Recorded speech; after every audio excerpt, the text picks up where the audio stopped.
Some folks have questioned whether Nick Chubb should have gone out of bounds, or not out of bounds, should have gone down to keep the clock running rather than go into the end zone.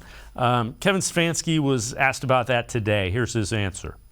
In retrospect, Mary Kay, you want to do anything that can secure the win. So that is something that's my responsibility to communicate to that huddle. Putting yourself up potentially 14 points inside of 2 minutes.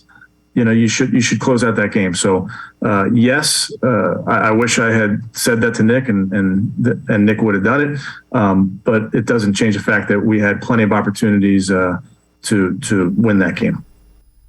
Eddie, I just don't understand that thinking going all the way back to having him go down. Look at what had to go wrong.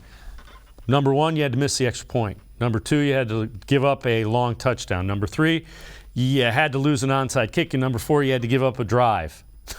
So when you look about Nick Chubb scoring, taking a knee or going down as opposed to scoring, that's so far down on the list of things that went wrong, it's not even worth really thinking about.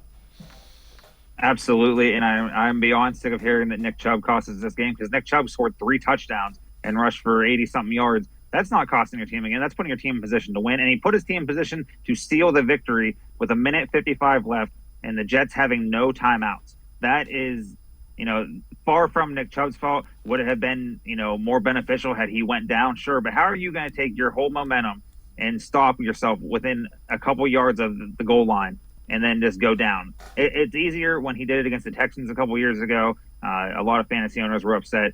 He stopped short, and then they needed out.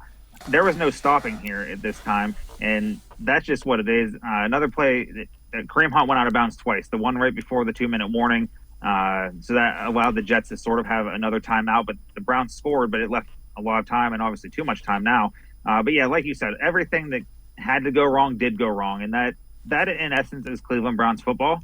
Especially for the past 23 years. But no, Chubb did not do anything wrong. I don't even think Stefanski did it wrong by saying, hey, don't let him score. Could he have said that? Sure, maybe, I guess. That doesn't mean that, there wouldn't be a scrum and Chubb finds his way in the end zone.